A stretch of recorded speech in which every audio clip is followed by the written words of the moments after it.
2025 он гараад бол одоо манай хоёртой хамтын ажиллагаа үүсгэн байгуулагдсны 14 жил болж байгаа. 14 дахь жилдээ ингээм хамтын ажиллагаатай явж байгаа.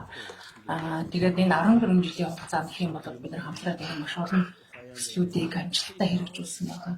Тэгээ энэ удаа бол би бас хүрэлцэн ирсэн нэг гол зорилго гэх юм бол хамгийн сүүлд хэрэгжүүлж бидний болсон одоо хог хаягдлын менежментийн төслийг амжилттай одоо дуусгах асуудал байгаа.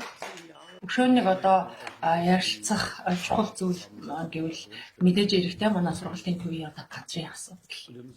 Тэг өнөөдөр хувьд гэх юм бол саяны хоёр дурдсан одоо сэдвүүд маш чухал байна. Талаар гэх юм бол мэдээж хэрэг дээрээс нэмээд одоо ирэх жилүүдэд хамтраад те ямар төслүүдийг ингээд амжилттай хэрэгжүүлж болох вэ те энэ бас боломжуудын талаар ярилцсан. Хоёр хотын хооронд 14 гэрчлэлтэй одоо хамтын ажиллагаа явагдаж байгаа. Тэгээ алдар дарга таягт бол бас администрийн зүгээс бас хүн далралтай хамтдаа илэрхийл. За манай ганц хөтөр бол одоо бас 8 жил мөрөмж дарга хийсэн. Энэ одоо хамтын ажиллагааг өргөжүүлэх, харилцаа ашигтай байх энэ чиглэлд бол бас тодорхой ажлуудыг, үр дүнтэй ажлуудыг бас зохион байгуулсныг бас онцлог тэмдэглэхийг хүсэж байна. Удирдлагын баг бол ерөнхийдөө хугацаанд бол танай хоттой Германы байгууллагатай хамтарч ажиллахын боломж олцоог бол эрэлхийлж ажиллана гэж ингэж одоо төлөвлөж тооцож байна. Бид бол одоо нэгдүгээр нь мөрөн хотын асуудлыг энэ одоо замын асуудал, утаа өнөрийн асуудал, юм яндан болох асуудал нөө.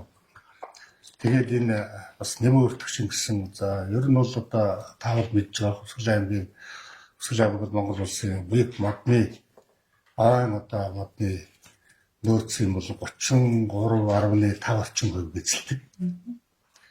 Тэгээ одоо Монгол улсын шинжлэх ухааны байгууллагууд, эрдэмтэн судлаачид, за Японы JICA улсын байгууллага, бусад байгууллагуудын модыг бол нэлээд сайн шинжилж судалсан юм уу. Энэ чиглэлээр бид энэ модыг эдийн засгийн эргэлтэнд оруулж ажлын байр нэмэгдүүлэх, нэмэгдсэн нэмэн өртөгчин гэсэн ийм зүйлийг энэ мод руу чиглэж хийе гэсэн ийм л одоо сонирхол байгаад байна. Тэгээд бид бол энэ жил 2025 онд бол жишээлбэл модны чиглэлээр нэг 480 орчим сая төгрөгөөр тэзүү хийх одоо тендерийг бол ингээд ойрын хугацаанд зарлах гэж байна л да. Тийм үү. Энэ одоо энэ чиглэлээр бол бид одоо бас наривчлаад ярилцах юм одоо боломж олцоо өгөх байхаа гэж ингэж найдаж байгаа. За хоёрдугаарт нь бол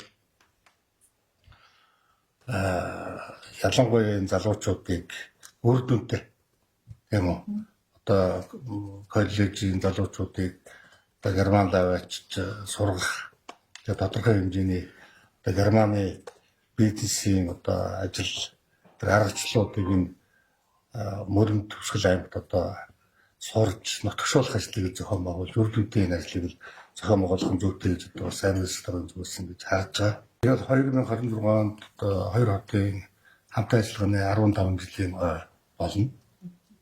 Тэгэхээр энийг одоо ухтаж 15 жилээ ухтаж хоёр хотын аймгийн төвшөнд хотын төвшөнд яг одоо ямар зүйл дээр одоо хамтарч ажиллах чиглэлээр бол бид төлөвлөлтөө хийх ёстой гэж ингэж ийм саналтай байна. Яг энэ чиглэлээр ажиллая тийм ээ. Тэгээд одоо ер нь бол ач холбогдолтой ийм төсөл арган дээр нэг ингээд гэдгийг хоёр талаас тохироод ингээд хамгийн гол нь үр дүнтэй. Үр дүн бол би их чухалчилж байгаа. Тэгээд одоо Герман ороод хэдэн дараа нар очиод ирдэг энэ асуудал бол тэр бол 30 дахь асуудал. Тэгээд бидний хамтын ажиллагаа бол ямар нэгэн байдлаар одоо үр дүнгөө өгсөн ийм л зүйл байгаасаа билээ гэж бодож байгаа. Одоо доктортой хөгжлийн 17 зорилтонд туссан байж байгаа энэ хөлөмжийн ийг бууруулах чиглэлээр бас хамтарч ажиллах одоо зайлшгүй шаардлага бидэрт байгаа юм. Ягаад гэвэл Европ тэгээ ялангуяа Герман бол энэ хөлөмжийн ийг бол одоо маш одоо тэр хүчтэй бууруулж чадсан юм жишг орон байдаг. Тэгэхээр одоо аймгийн стратегийн хөтөлбөр аймгийн стратегиас даргын хөтөлбөрт тавьж байгаа гол зорилго бол мөрөө хотын агаарын бохирлыг бууруулах ийм том зорилт тавьсан байж. Тэгэхээр бид цаашдаа энэ айл одоо дулааны алдагдaltaгүй орон сууц, амны орон сууц барих, одоо хуучны орон сууцуудыг дулааны алдагдaltaгүй болгох чиглэлээр бас бид даргаыг бас энэ чиглэлээр бас хамтарч ажиллах шиг санал байгаа юм. Ягаад тэгэхээр хүлэмжийн хийг бууруулж чигдвэл олон улсын төсөл хөтөлбөрүүд бол маш сайн одоо дэмжлэг үзэж хамтарч ажилладаг. Улаанбаатар хотод хуучны байшингуудыг дулаалгах төсөл бас энэ бас донор орнуудаас хэрэгжүүлж ирсэн. Тийм учраас манай аймгийн төвийн энэ хуучны байруудыг одоо дулаалгах дулааны алгадгүй болгох чиглэлөө бас энэ хүлэмжийн хийг бууруулж чиглэлд бас хамтарч ажиллаж байна. Тэгээд бид нар бас энэ модны хаягдлыг одоо дахин боловсруулж сайжруулсан төлс боловсруулах ажлыг бол бас техник эдийн засгийн үндэслэл боловсруулах ажлыг 2025 он зохион байгуулах гэж. Ямар төслөө? Хаягдл модыг сайжруулсан төлс болгож ашиглах. Ийм одоо техник эдийн засгийн үндэслэл боловсруулах гэж. Ер нь бол юуг л зөвшөөрдөг юм лээ. Нүүрсийг үл зөвшөөрдөг. Хүлэмжийг ялгаруулдаг гэдгээр. Энэ чиглэлийн одоо хэрвээ ингэж сайжруулсан төсний тээзүү юм бэлэн болчихвол бас энэ сайжруулсан төсшийг үйлдвэрлэх одоо энэ хөрөнгө оруулалтыг бас судлах тал дээр бас Петр дараагийн анхаарал тавьж өгөөч гэж хүсвэр.